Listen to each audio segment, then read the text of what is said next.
What is going on, everybody, and welcome back to a Monday edition of the Stokastic NHL Strategy Show. I am your host, Josh Harris. As always, we are sponsored by BetMGM, and we have a new BetMGM deal for you. It seems like every other week we have a new, really good deal that you all should take advantage of. But joining me, as always, my co-host, Cliffy. How's your weekend, Cliffy? Not too bad. Did some Christmas shopping, put up some Christmas decorations. Cashed on Saturday night, which was pretty nice. Even though Evan Bouchard kind of laid a little egg for us.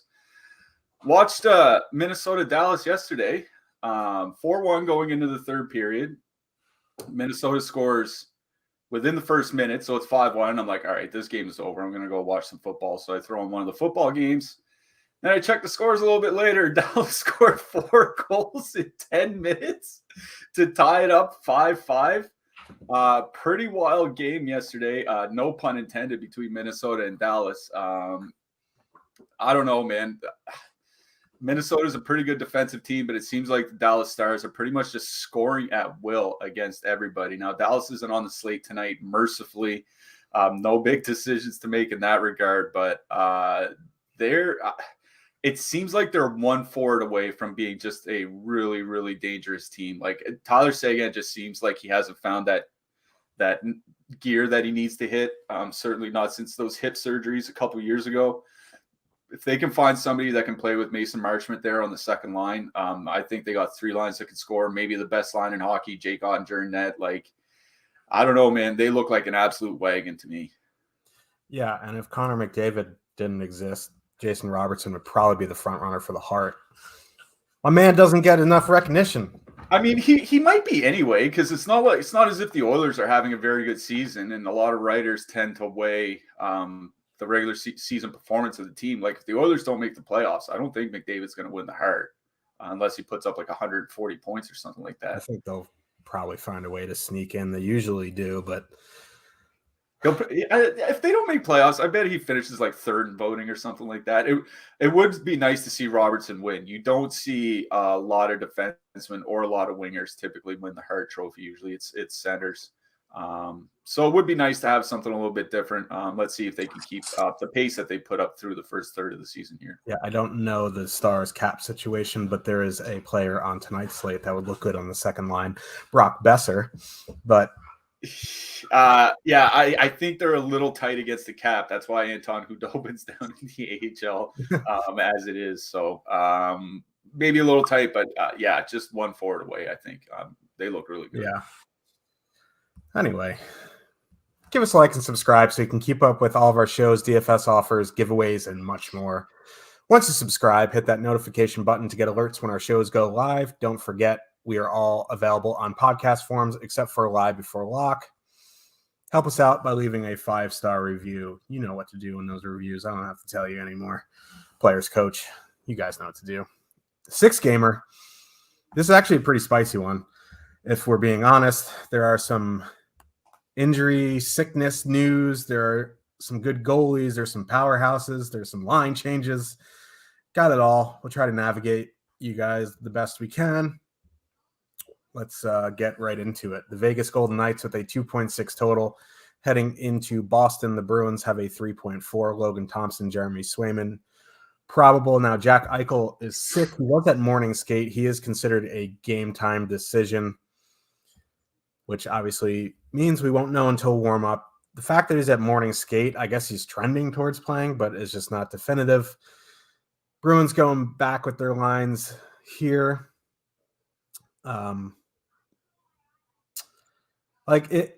With the Eichel question mark, well, anyway, they don't have a very big road total anyway. This is a tough matchup. With the Eichel question mark, it kind of takes me out a fair bit on Vegas, and I do like the Boston side, which isn't getting much ownership because Edmonton and their wildly high projection is getting a lot. So do you like Boston tonight as well? Yeah, I mean, it's tough to say until – I mean, it's not tough to say until Eichel gets in on the Vegas side. I don't think I would be interested, at least in the Vegas top line, whether Eichel's there or not.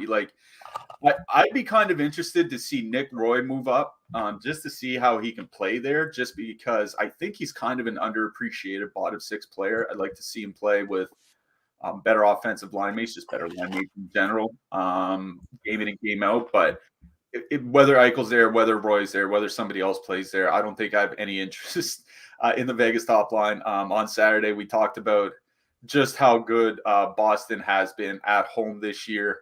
I mean, they haven't lost a game at home, first of all.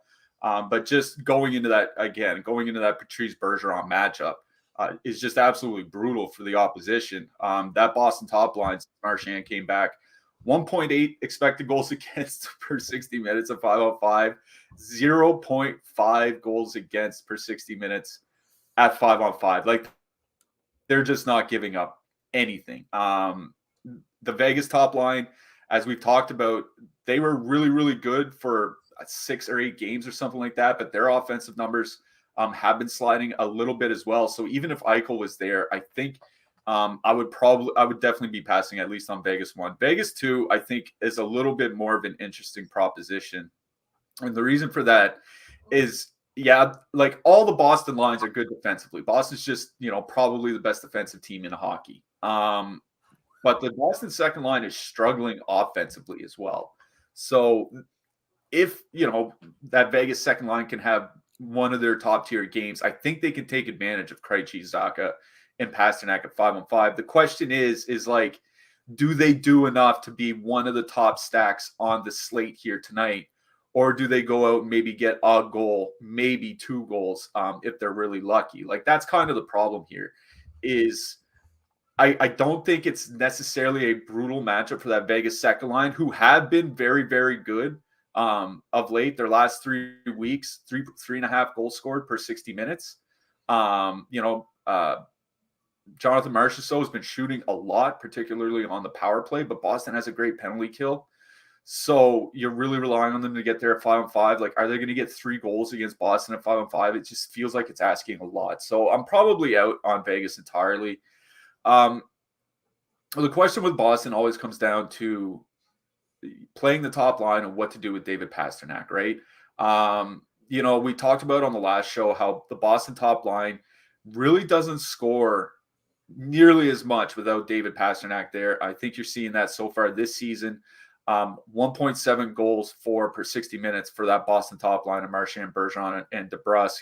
Now, it's a little bit of a shooting percentage issue, but again, that's something we talked about on the last show. They score a lot less without David Pasternak, which makes sense. Like, he's one of the 3 or 4 best scoring wingers in hockey.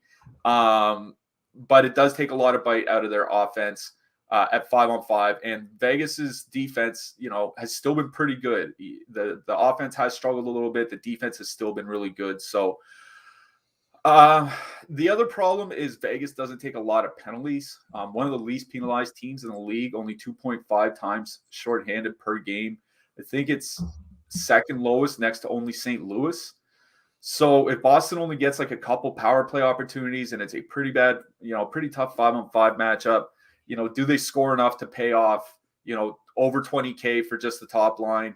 Approaching like 24,000 if you take off DeBrusk and put in Pasternak. So, I or 23,000. Sorry. So I don't know if Boston's top line is necessarily at the top of my list to play here tonight, but the ownership is very, very reasonable, and it's still a 3.4 total. It's the 3rd highest total on the slate here tonight, if I'm not mistaken. Like, they're expecting a lot of goals here. I don't think, this isn't a team like New Jersey where you can expect, maybe a lot of goals from the 3rd lines or 4th lines or something like that. So I think, they'd definitely be concentrated at the top of the lineup. I think the ownership is just fine. I think you can take out DeBrusk, put in Pasternak. Like, I don't mind playing Boston 1 here tonight. I just don't know if I'm going to get to them personally in the lineups that I'm going to be looking to make. But it just seems like a tough matchup. That top line for Vegas has been good defensively. Like I said, they don't take a lot of penalties. Now, the penalty kill has been struggling a little bit of late. I just don't know if Boston scores enough here tonight to really, make them one of the top stacks on the night. But given that their ownership should be, mid-single digits, I'm not going to say it's a bad play to play them. I think it's perfectly fine. I just don't know if it's the direction I'm going to be going in on this one. Yeah, I think it's more of like a 20 max type play. Like if they're coming in at 7% and you go 3-20, you're going to have double the field. You know what I mean? It's not going to take much to get over on an elite line here. I would imagine if at like 6:30 Eichel's not on the ice, like no matter like it doesn't really change much for Boston 1, but like seeing Eichel out, I think that might bump the Boston top line's ownership a bit, but like not to the point where 3 of 20, 4 of 20 is going to get you way over the field. You still will. I think one-offing Pastrnak is perfectly fine as well. I just, we have to wait and see on Eichel. I do agree with Nick Roy moving up to the top line if he's out. He had a couple good power play games last year. Not that this is the best power play spot, but we'll see.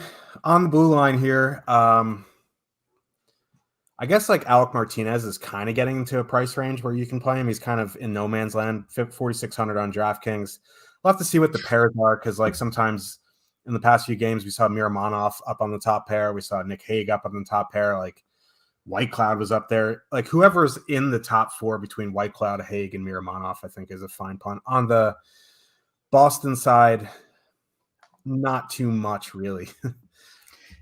Yeah. I mean, now that Martinez down at 4,600, I think that's a lot more reasonable. He hasn't been having those massive block shots games. Like there's a lot of games this season where he has like 7, 8, 9 block shots. He hasn't done that in a little while, so maybe that's why his price is adjusting. He has had 4 straight games in single-digit DraftKings points. So like I don't think Martinez is bad because it seems like there's a reasonable chance he sees good shot volume here tonight with Alex Pietrangelo out. Like Martinez might end up playing 21, 22 minutes or something like that. Braden McNabb is kind of the guy that's interesting me a little bit here tonight. He's a guy that can also put up some blocks. He's over 2 blocks per game on the season. He's been over 20 minutes in 3 straight games. Played 22, 24 minutes in his last couple without Pietrangelo. So I do like McNabb at 3,500 on DK. I think that's a pretty good price for him. I think he's a little too expensive on FanDuel. He's over 5K on FanDuel. Considering the lack of offensive upside, I think you can pass on him there. But on DraftKings, I think he's just fine. On the Boston side, like there really isn't a lot being given for peripherals from both Charlie McAvoy and Hampus Lindholm. Like I know McAvoy had that 6-block game pretty recently, and he has a 6-shot game in his 10 games since returning from injury as well. But he hasn't had more than 3 shots in any other game besides that. So it's like, can he get a goal and an assist here? Can he get 2 assists and a block bonus with a few shots? It's like, yeah, he can do that. It's a pretty tough matchup. I don't think you have to play either McAvoy or Lindholm. I'm not going to say that they're necessarily bad plays. I would probably try to find the money to play McAvoy over Lindholm if that were the case. One guy I might look to is Brandon Carlo. Like I just always play him when he's super cheap, when he's priced down where he is on DraftKings, because he's a guy that can absolutely get the block bonus in 19, 20 minutes of ice time. So I guess I don't mind Carlo here. I think McNabb is my favorite defenseman among all of them, though. Yeah, agree there. I did have some interest in Linus Ullmark, but if it is Swayman, I'm not sure what I want to do with Swayman here. Any interest in either of these goalies? I'm pretty sure it's Ullmark starting tonight. Okay, because in the lineup builder this morning it was Ullmark, and for some reason it switched over to Swayman. Yeah, I noticed Swayman or Ullmark was first. I think they said he was first off the ice at morning skate, but that they didn't confirm that he'd be the goalie. Yeah, if it's Ullmark, I do have interest in Ullmark. He'd be one of my favorite goalies on the slate. If it's Swayman, I think he's still fine, but I would probably at least start entertaining some other goaltenders. But yeah, if it's Ullmark, he'd be one of my 2 or 3 favorite goalies here tonight. Agreed there. Let's move on to the next one. St. Louis Blues, 2.4 total heading into New York. The Rangers have a 3.1. Jordan Binnington, Igor probable.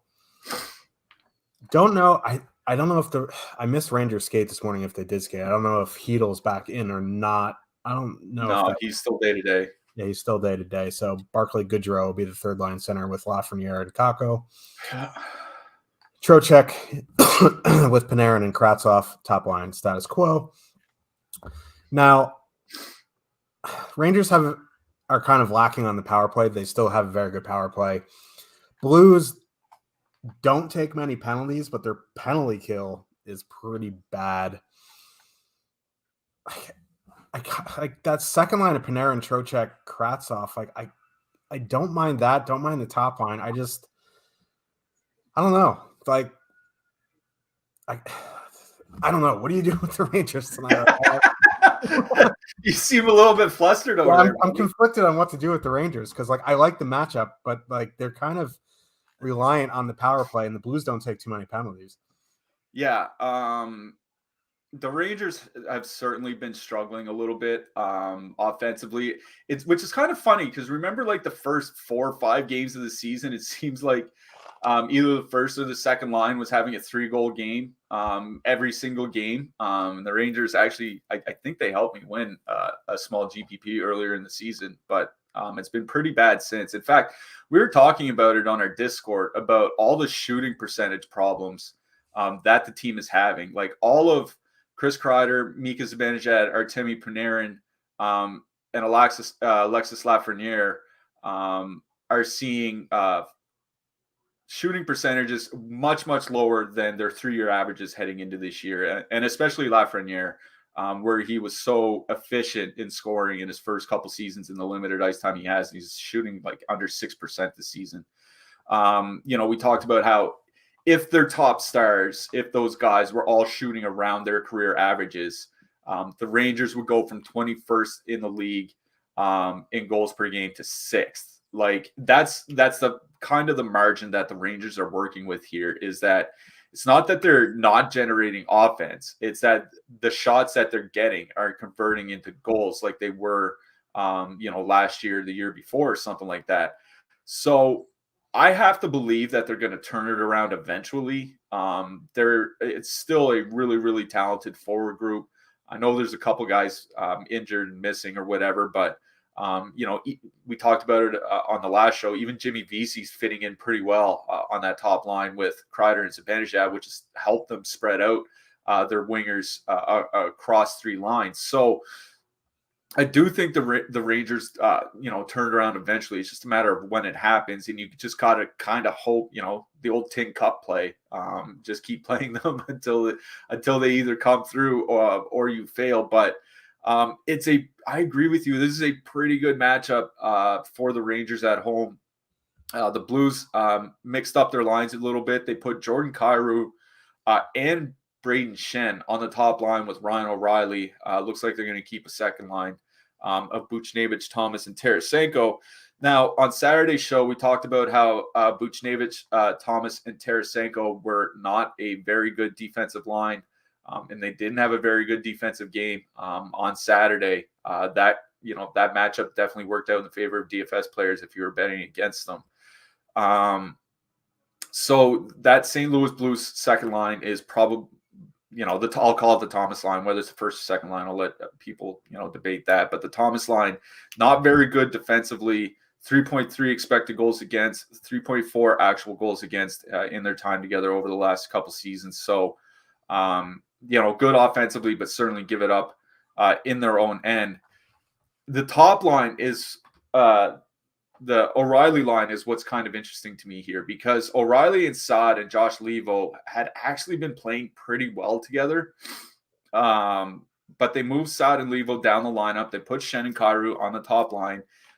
We've talked about it a couple times this season, but Shen and Kyrou typically have pretty bad defensive numbers together.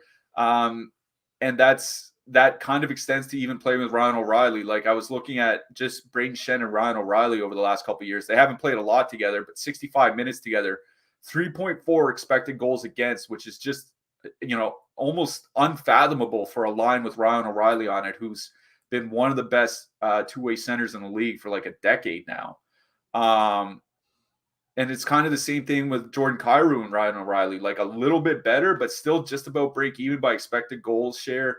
Well underwater by expected goals against. Like these might be 2 pretty bad defensive lines for the St. Louis Blues. Now, I think they'll also be 2 very good offensive lines. But they will, I think they will be trading chances. And if you start trading chances with Kreider and Zibanejad and Panarin and Trocheck and all those guys, especially with Jordan Binnington and net, I can't believe he didn't get at least a talking to after what he did in the last game, but that's neither here nor there. Binnington's, focusing on hitting players rather than saving the puck. It could be a pretty bad night for him. I think that top six is a pretty good matchup for the Rangers. So I do like the Rangers side here. Kreider, Zibanejad, and VC, like I said, been playing really, really well together. 110 minutes since VC got moved onto that line. 4.2 expected goals for per 60 minutes, 2.4 against, scoring 4 goals per 60 minutes. Not only are they generating, but they're also scoring, which is, pretty wild for how, poor this Rangers team has been offensively for, about 6 weeks now. And the thing is, they're scoring 4 goals per 60 minutes just because they're generating so many shots. They're only shooting 8%, which is not really that good. But they're still scoring a ton because they create so many shots. Kreider's been shooting a lot of 5-on-5. VC's certainly been shooting a lot of 5-on-5. I think it's a pretty good 5-on-5 matchup for the Rangers. So I do like that Rangers top line. And I mean, they're coming in with a total projection of 35 points, 35.4 DK points. That's more than the Boston top line that we have. So I think it's a pretty good matchup for that Rangers top line with the way the Blues have constructed their lines. You're right, St. Louis doesn't take many penalties, only 2.3 per game time shorthanded this season. But they've had arguably the worst penalty kill in the league since Halloween. The Rangers have been struggling at times on the power play, but this is a team that doesn't need a lot of chances to get at least one, if not 2 power play goals. So I do like the Rangers top line here. Kreider, Zibanejad, VC. They're certainly in play for me on this slate. They'd be one of my favorite top lines on this slate. The ownership is coming in check, about 9% per top stacks on DraftKings. That's certainly fine for a 6-game slate, a little bit lower on FanDuel because they are a little bit more expensive, but I do like that line here tonight. I think Rangers 2, perfectly acceptable as well. Panarin, Kravtsov, and Trocheck. You get 2 out of the 3 on the top power play unit. Panarin's even been shooting a little bit more, 15 shots in his last 5 games. Both he and Trocheck do like to shoot, or have been shooting on the power play at least. So I think both Rangers top lines are perfectly fine here. They're at different price points on both sites. So with that Rangers second line being cheaper, they'll probably be higher owned. But I think both lines are fine. I do like Zibanejad, Kreider, and VC a little bit more. We've seen more out of them. I think it's not a bad matchup for either line. But I think Kreider, Zibanejad, and VC is the way that I would be looking here. I think it's a sneaky good matchup against the St. Louis team that's assembling its lines in a way that looks like they don't really care about defense at 5-on-5. Yeah, and Binnington, quite the head case in that. He's just an absolute clown. But that's, for another time. On the blue lines here, I think this is a good spot for Fox, but the thing is, you just don't know how many penalties the Blues are going to take. Could be 1 or 2. Could be 4 or 5. If it's 4 or 5, if the Blues took more penalties, I'd be way more interested in Fox here tonight. DFS purposes, Trouba's fine. He's having an awful season for real hockey with the Rangers, but for DFS, I think he's fine tonight. Coninger, Miller also at 2,900. It's fine. On the Blues side, on DraftKings, I'm probably not interested in anything. If anything, Colton Parayko maybe. Yeah, Trouba's interesting because you're right. He's not been playing that well. And it's costing him ice time because of it. He's typically a guy, since he got to New York, you could typically rely on him for 21, 22 minutes a game. He's had some 18, 19 minute games, I think, of late, which is a little bit of a problem for a guy that relies on peripherals. You'd like to have more minutes for him to rack up those shots and blocks. So I think Trouba's fine, but I'm worried that eventually the bottom's just going to fall out completely. And, Keandre Miller is going to play 24 minutes a game and Trouba's going to play 17 or 18 or something like that. That's kind of my only concern there. Yeah, I agree with you. I think this is a pretty good spot for Fox. If the power play can get there, even in limited chances, he's probably going to be involved. He's been quietly pretty excellent this season. I think the fact that the Rangers are struggling kind of overshadow the fact that he's just having a really, really good season. So, yeah, I do like Fox here tonight. I agree with you. On the Blues side, like Torrey Krug at 3,800 is just, it's enticing because that Blues power play unit with Thomas Tarasenko on it has been fine. Krug's actually been shooting the puck a little bit of late, which is something he doesn't normally do, but it helps with his peripherals. Like, I think he's fine for his price, but I think it seems obvious, but I think the guy that I really like in this game more than anything is Adam Fox. Yeah, Parayko's fine, but I think I'd rather play him on FanDuel where he's only like 3,600 or something like that. So Parayko on FanDuel for me. Adam Fox just in general. I think, yeah, you're right. This is a decent matchup for him. Igor, your guy tonight? Always Igor. Yeah. Yeah. I'm not saying I'm playing him for sure, but he's probably one of the three goalies that I'm considering for my lineups here tonight. Yeah. Agreed there. I'm assuming no interest in Bennington. No. Yeah, neither. As we mentioned off the top, we are sponsored by BetMGM, and we have a deal that you've heard about before, and it's back. If you missed out on the World Cup deal, you can get this deal. You can get a BetMGM risk-free bet up to $1,000 and 2 free months of Stokastic Platinum. If your risk-free bet loses, you'll get a refund in, site credits, right? So if you bet $1,000 on the Blues and they lose, you'll get $1,000, in risk-free bets. What you got to do is create a Stokastic membership using the form below. Or log in if you have one. Most of you guys already have one. Click the large BetMGM button that appears after registering or logging in. Then you got to complete the steps with BetMGM, like making an account, easy stuff. Deposit at least $10, make your first bet, and once your bet settles, you qualify for the Stokastic subscription. After you completed those steps, you'll receive an email from BetMGM with instructions for redeeming your 2 free months of Stokastic Plus Platinum. Click the link in the description for more details to sign up. This is a very, very good offer. I know I've said if you need help with it, you can DM me. I've had a bunch of people the last time this offer was up, DM me. We've worked out the kinks. Very, very good deal. So please click the link in the description and sign up. Colorado Avalanche, 3.2 total. Heading into Philadelphia, the Flyers have a 2.4. Georgiev, Carter Hart confirmed. Avs are a big mess here. Arturi Lehkonen got hurt. He is out tonight. Nishushkin's still out. Landeskog's still out. So that Jean-Luc Foudy, he's out too. Jean-Luc Foudy is still out. So Evan Rodriguez is out. Evan Rodriguez is out. Alex Galchenyuk just got waived while we were on the show. Did he? Yeah, he's going back to the AHL. So they did say that Rantanen was going to be on a line with Alex Newhook and Charles Hudon. I don't know who McKinnon's going to play with. I don't know who's left. Martin Kaut's still hurt, right? Yeah. So McKinnon might be playing with Cale Makar on his wing. Who knows? It might be something like Comfer, McKinnon, Logan O'Connor or something like that. They might have to break up that Logan O'Connor Comfer line because there's literally just no one left on the roster. From watching Rangers games last season, Dryden Hunt, he's not a top 6 guy, but if you put him in there for a game or two, he can hang, I guess. So I wouldn't be surprised to see Dryden Hunt up there. But anyway, the Avs are an absolute mess here. They still have a 3.2 total. That's how bad the Flyers are. I guess with these lines, you have to have some interest in the Flyers, right? Yeah. That's something. That's one of the first things I mentioned when I hopped in Discord this morning at 9 a.m. Eastern or whatever it was who's playing Travis Konechny tonight, because Colorado, they haven't been that good since their injuries hit. I think we expected them to take maybe a little bit of a step back coming into the season. They lost Nazem Kadri. Gabriel Landeskog was going to start the season on the injured reserve.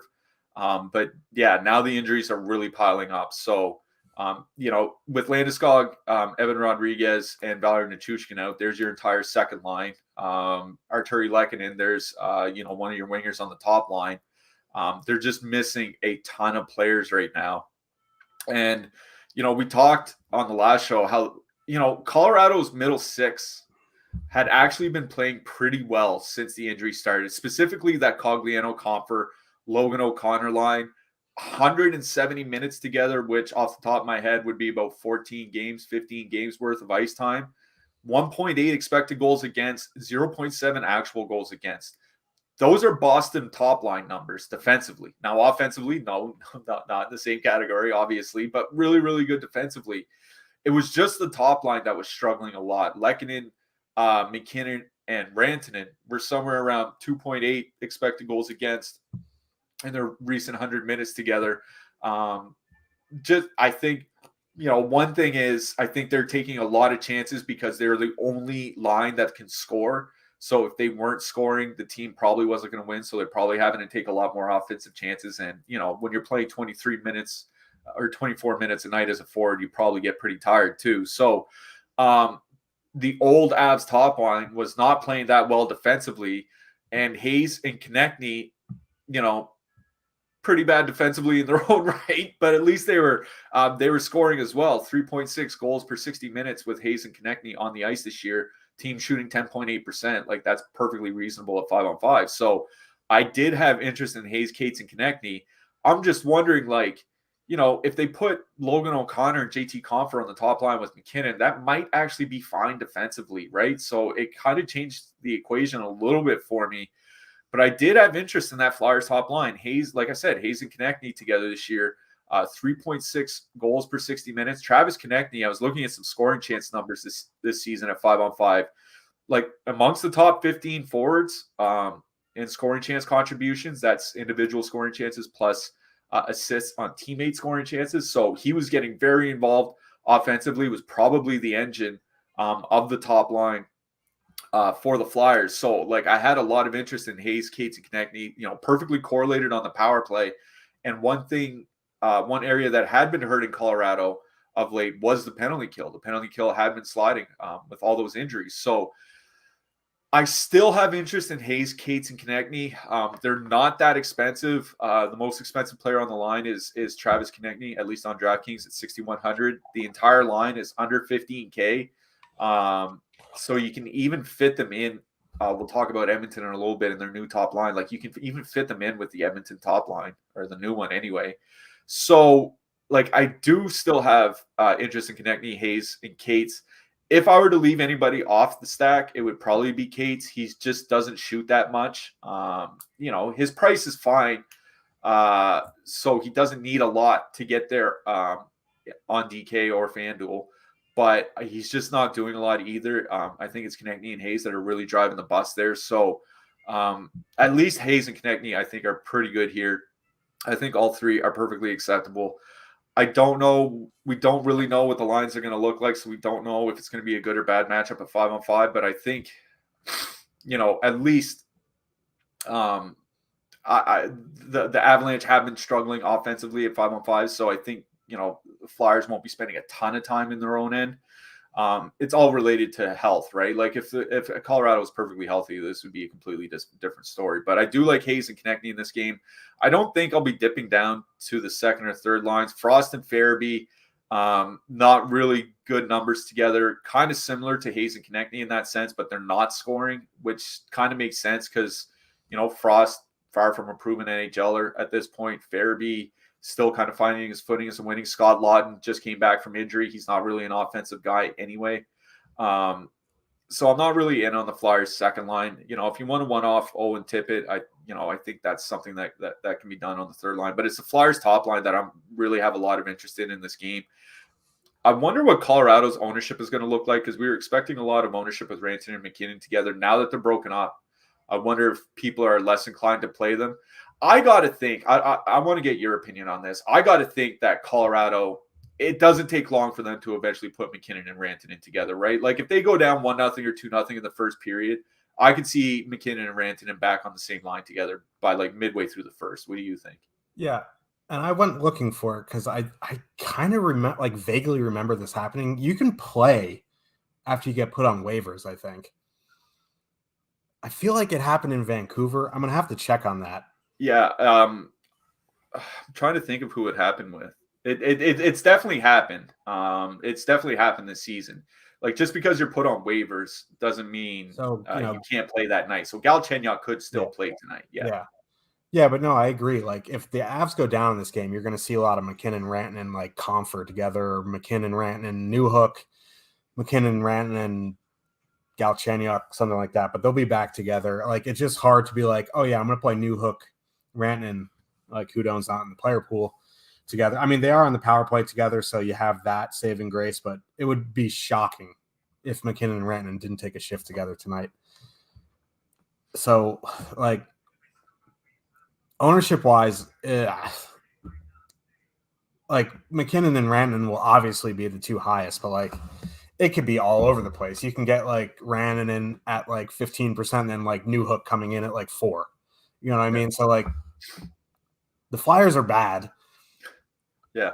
This game is just absolutely like if you had to describe Monday in a hockey game, this is it. That's a good point. Yeah.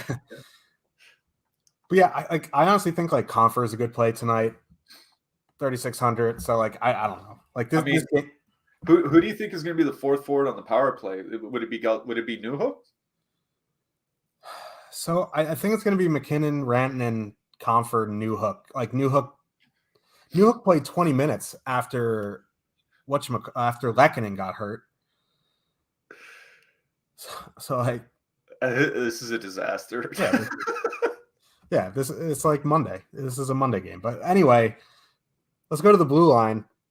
Cale Makar probably going to be very popular tonight. Like I think you're going to see in GPPs anyway, you're going to see a bunch of McKinnon, Rantanen, and Makar stacks if you're doing anything with Colorado. And I think that's perfectly fine. Sam Girard played 22 minutes the other night. He's 2,700. On the Flyer side, Sanheim sticks out. Provorov sticks out. Even Tony DeAngelo under 5K now on the top power play unit. Yeah, Tony D was the guy that I had circled. It was kind of tough playing him at 6,300, 6,400, down to 4,900 on DK. And Colorado is one of the most penalized teams in the NHL. 3.7 times shorthanded per game. I think the average is 3.4. And the Colorado penalty kill has really been bailed out by their goaltending over the last month or so. If their goaltenders aren't playing, right to the top of their game, I think even the Philly power play can get there. So, yeah, I do like DeAngelo as one of those mid-price guys tonight. Probably nothing else for me from the Flyers side because, honestly, like, I have concerns that the Colorado Avalanche are going to generate a ton of shots tonight. So, like, do I even want to play Provorov or Ristolainen or something like that? Like, are they going to be able to rack up the blocks? So, I think Tony DeAngelo is the guy that I like the most in this game, to be honest. If I were to play anybody on Colorado, I'm with you. I'd find a way to play Makar. Devin Taves, he's not really doing a lot. He has 6 shots in his last 6 games. He can get there on points, but this is a team that's been living and dying by the power play, and he's not on the top power play unit. Maybe that's what they'll do. Maybe they'll put Taves and Makar both on the top power play unit. But, I mean, I'm just guessing here. For me, it's Makar, DeAngelo, or just move along. Yeah, I feel like they should break up Taves and Makar and move Taves down to like the second pair so he can use his offense. Well, that's just me talking from a DFS perspective. Maybe not the best thing for the Avs in general. Any interest in Georgiev or Hart? Yeah, Carter Hart's kind of interesting, but like I mentioned in our Discord, Colorado's not been a shot-happy team. 27th over the last 4 weeks in shot attempts per 60 minutes and 5-on-5. And you don't want them taking a lot of shots on the power play. So I think Hart is fine, but I think there's a cheap goalie elsewhere on the slate that I'd rather play. I think Georgiev's a little bit too expensive. Colorado's defense, like I said, hasn't really been terrible. So I don't know if the Flyers generate like a ton of shots here tonight. You're probably relying on him to get a shutout. I don't like 8,200 goalies on the road. So I think if I were to play one or the other, it'd be Hart. Yep. Let's move on to another just absolute circus. Washington Capitals with a 3 total heading into Edmonton. The Oilers have a 3.5. Charlie Lindgren, Stu Skinner. The goalies, Kyler Yamamoto was up on the top line with Draisaitl and McDavid. Now, the Beats are just avoiding the Hyman question altogether. apparently Hyman just had a maintenance day yesterday, but he did get sent into the boards pretty hard the last game. I would have to assume it's an upper body injury, concussion. And I don't know if he's going to play tonight. If he doesn't, and it is Yamamoto there, makes Edmonton top line much cheaper. I don't know how that affects the power play. Like if Hyman is out, does it mean Yamamoto goes up to the top power play? Do we see Puljujarvi up on the top power play?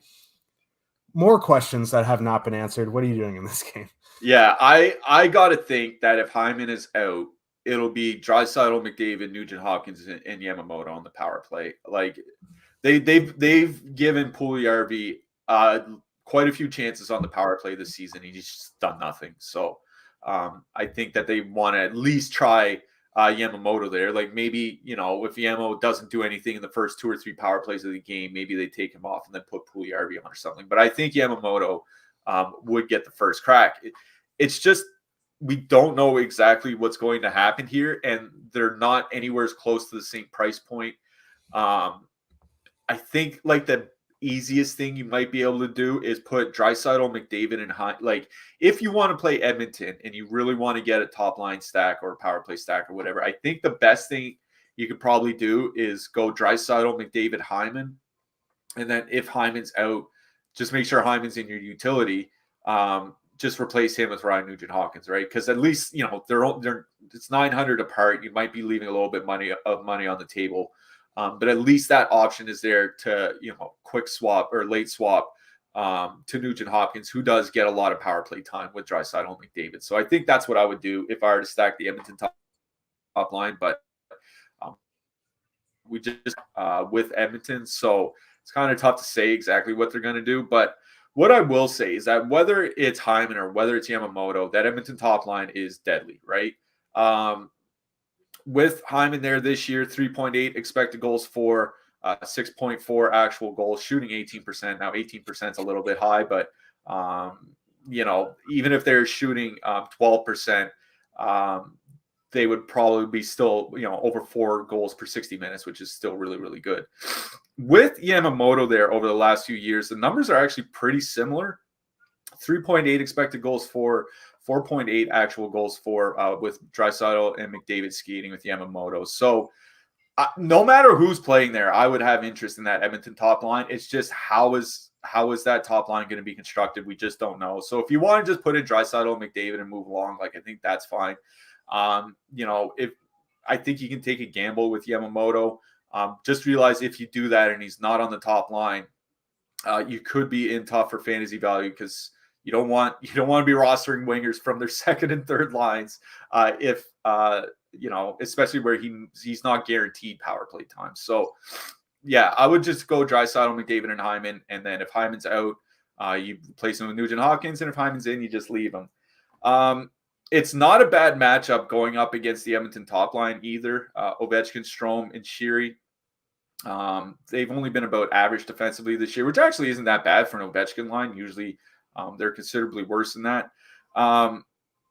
But that Edmonton top line has also been giving up chances, and Washington's top line, 3.3 expected goals for per 60 minutes. The problem is they're only shooting 5%.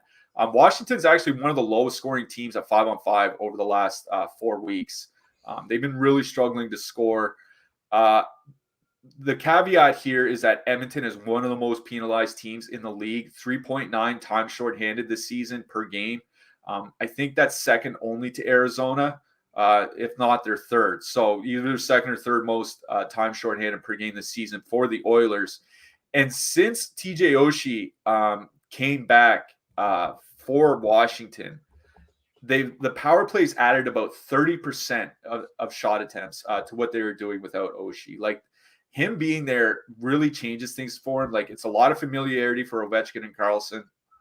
And Kuznetsov, when Kuznetsov is on that top power play, even though, he's off and on. It is a little bit more familiarity. It's definitely an upgrade offensively over somebody like Sonny Milano. Marcus Johansson's there now, but I don't mind, some sort of Washington power play stack here, like Ovechkin, Strome, Oshie, I think is a pretty decent stack that you can go with here.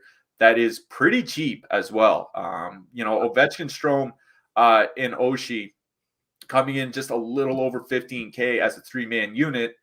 Like I said, Edmonton really gives up a lot of power plays. The penalty kill's not that good either. So I almost kind of like the Washington side more here. I don't really have a lot of interest in the second and third lines. Eller and Marcus Johansson have been playing a little bit more than the Kuznetsov line of late, but it's been pretty equal. Eller and Marcus Johansson, Anthony Mantha, not really that great offensively. Kuznetsov and Oshie and Milano, like if you want a 3-man stack them, I think that's fine because the Edmonton depth is pretty bad. But I think it would be some sort of Washington power play stack I'd honestly go with. A, it's pretty cheap. B, they might get a lot of opportunities here tonight. So, not going to say don't play Edmonton. It's kind of like that Colorado thing where they're playing so many minutes. They're in play every single game, no matter who they're playing or what their prices are. But considering ownership, considering the pricing, I don't mind some sort of Washington power play stack here. Yeah. Which is like weird that I agree with you because I hate playing Washington, but I am on board here. On the blue line, John Carlson keeps rolling along. His price went down to 7K. I think he's fine. Martin Fehervary got hurt. He's going to be out for a while. So I think Trevor Van Riemsdyk is going to see a bump in minutes here. Nick Jensen as well. On the Edmonton side, we have the Barry Bouchard dilemma again. Nurse is fine at 5K. Yeah, Nick Jensen was the guy that I was kind of looking at. He's been playing good minutes. He can get like that, DK bonus plus an assist type game, get you like 12 or 13 DK points and really pay off. And I think, he's going to see reasonable minutes without Fehervary or Orlov in the lineup. So I do like Nick Jensen here. I agree on Carlson as well. If you like Washington power play stack, you probably have to like John Carlson as well. So if you don't want to play Washington as a stack, I think just playing Carlson as a one-off is perfectly fine here. On the Edmonton side, oh God, I don't honestly. It's really really tough to what to do between Barry and Bouchard. Bouchard started on the power play the last game, was replaced by Barry for the last couple power plays, so they've been going back and forth on the two of them. I don't have a good lean between either of them. So, I would just say play whichever one you think is better. Like, obviously, in a nutshell, Bouchard should put up more peripherals, but Barry's actually been shooting a fair bit over his last few games. So he's starting to get a little bit more involved, and he's playing like 21 minutes a game. So I don't know. I guess I like Barry better, but I just flip a coin. Like the Edmonton, even the Edmonton coaching staff doesn't know what to do with them. So I would say good luck to anybody playing the Oilers defenseman here tonight. Yeah, for sure. If you have a lean, play him. So if you have never signed up for a Stokastic NHL package, which I know a lot of you guys just tune in for the show because it's free, we have a deal for you guys. Excuse me. If you've never signed up, you can get 3 days of NHL for free. Click the link in the description below.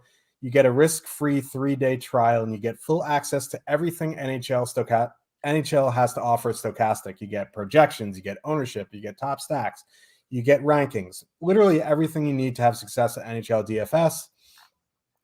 DFS. You get so many data and tools. You can test drive everything for free for 3 days. If you like it, you continue with the membership. If not, you have 3 days risk-free. So if you've never had a Stokastic NHL membership, click the link below in the description.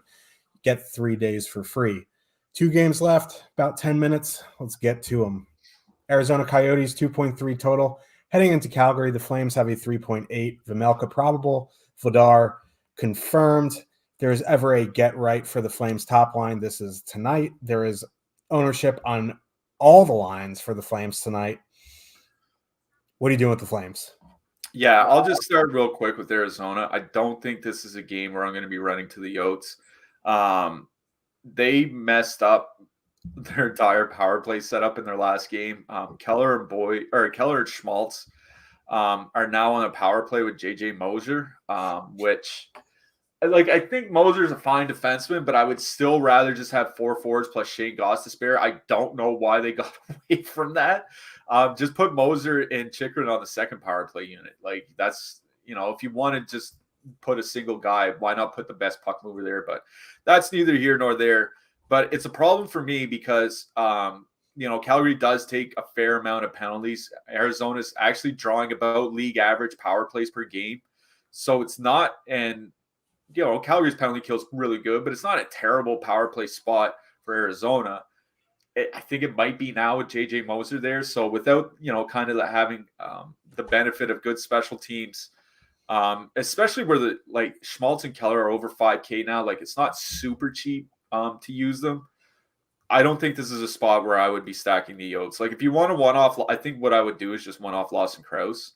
He'll get a lot of that Kadri Mangiapane lineup. We talked on the last show, really porous defensively, giving up goals. Krause is shooting now on power play 1, even though I just kind of trashed it. So I don't mind a one-off Lawson Krause here. Even a one-off Nick Bukestad if you want to really dig deep, but I'm not stacking anything from Arizona.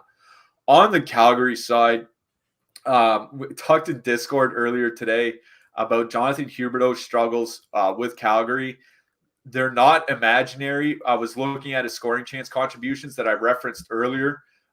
He was at about, I think it was 10.5 per 60 minutes last season. This season, he's at about 6.5, 6.8 or something like that. It's been a steep drop off in his playmaking this year. I think that's kind of reflected in the top line scoring for most of the season. Now they have been a little bit better of late, generating a lot of shots. They're going to get second, third, fourth line matchups against Arizona. Those lines are not that great defensively. The top line has been pretty good defensively. The rest haven't. So if I were to three-man stack anything, it would be Huberdeau, Lindholm, and Toffoli. Arizona is the most penalized team in hockey, 4.4 times shorthanded per game. That's a full power play more than the league average that they're giving to the opponent. So it is a pretty good spot for that Calgary power play. All three guys on that top line, all in the top power play unit. So I do like Calgary 1 a lot here tonight. Our top stacks has them at pretty reasonable ownership at around 11%. Now that's because people are like you said, are playing the second and third lines as well. I don't mind Backlund, Ruzicka, and Coleman. The problem is that they're getting a lot of ownership for a third line, quote third line. They have been getting some second line minutes, and the Arizona top line has been pretty good defensively. So either full stack the top line or make it some sort of power play stack and throw in Nazem Kadri in there or something like that. That's how I'm treating the Flames here tonight. Yeah, I agree. Let's get to the last game of the night quickly. Montreal Canadiens 2.8 total heading into Vancouver. Canucks have a 3.8. Montembeault, Martin probable. Now, Brock Besser, Andrei Kuzmenko's flip-flop spots. So Besser is going to be playing with Pettersson and Mikheyev. Didn't see if they ran – I went to go look to see if they ran power play units. I didn't see them. So I would imagine Kuzmenko's still in the top power play unit. We just don't know. This is a good power play spot here. So I'd probably stick with Horvat, Miller, Pettersson, those three guys. And another thing, Quinn Hughes wasn't at morning skate. So if he's out, Ekman Larson is going to run the power play unit. So another game with questions. And it's a 10:30 p.m. Eastern start. I do have some interest in the Habs top line as well. So I think both sides are in play here. Yeah, that's the problem with Quinn Hughes. It's unless we get news that he's for sure in or for sure out, there's no swap really to go from Hughes to, OEL or whatever, unless, you want to leave. What's Hughes? 5,800. OEL's 3,200. Yeah. You'd be leaving, over 2K on the table, which you can do and you can win. You just don't want to do it. So, Stokastic members, check our Discord to see if there are updates there. I do like the Vancouver top line here again, Hoglander, Horvat, and Miller. I don't really like Besser on that second line with Pettersson. I was looking at their numbers over the last few years. A lot of time together, actually. Over 700 minutes of 5-on-5, 2.7 goals for per 60 minutes, 2.7 expected goals for per 60 minutes. It's not that great. Montreal's defensive numbers have been sliding. I think it's a fine matchup going into Anderson and Monahan. If that's the matchup the Vancouver second line gets, pretty high event line for Montreal. So I think Vancouver too with Besser there is fine to play, but Horvat and Miller have been playing really well with Hoglander. 2.9 expected goals for, only 1.9 against, 4.1 actual goals for. Miller and Horvat playing 20, 21 minutes a game. Not super expensive. I know Horvat's over 7K, but Miller's very reasonably priced, at least on DraftKings. So it is the top line or some sort of power play stack, like you said. If you want to pay up even more, like take out Hoglander, put in Pettersson, go double center or something like that. I agree. Montreal's penalty kill being saved by their goaltending over the last month. Montreal's penalty kill save percentage is .920. Teams would like that. A lot of teams that would like that just a 5-on-5, let alone on the penalty kill. That's going to eventually start falling through. So I really do like the Vancouver power play guys in this game. But I agree with you on the Montreal top line. Coming in with pretty low ownership, like 4 or 5%. The Vancouver top line has been better defensively with Hoglander there, but it's still a small sample. I do like both top lines here, but I think I would just take the Vancouver side, even if they come in a little bit higher owned. I think it's just a better power play spot for them. Yeah, and the Habs announced that Savard's going to be out tonight, and he's a penalty killer, so yeah, for what you will. We talked about goalies a little bit here. We'll just recap. Who you like in net? I mean, if Allmark starts, I think Allmark's my favorite goalie on the slate. I also do like Igor. King Karl Vejmelka, he's always in play for us no matter what. And I'll throw in Spencer Martin on FanDuel. He's pretty cheap over on FD at home. So don't mind Spencer Martin for Vancouver if you're playing on FanDuel. Yeah, I agree with that. Who you liking for your hat trick pick? I'm really going out on a limb here. Travis Konechny. Oh, yeah. We like it. I'm going to go. Man, I don't know who I'm going to go here. I'm going JT Miller. I like it. Hopefully, because I think I'm going to end up playing Vancouver here tonight. So hopefully you're right. Yeah, I had a GPP lineup set, but all this news has kind of changed that. So I'll go back and analyze what I'm doing. Make sure to check out the links in the description for the promos that we read. That'd be great. We are busy this week. We'll be with you every day this week, so look forward to that. I know you guys love seeing my face and Cliffy's face every day. It's the best part of your day. Don't lie to yourself. But for Cliffy, I'm your host, Josh Harris. We'll be back tomorrow. We'll see you in Discord. And remember, you can sign up for that 3-day free trial. And we'll see you there. Good luck, everybody.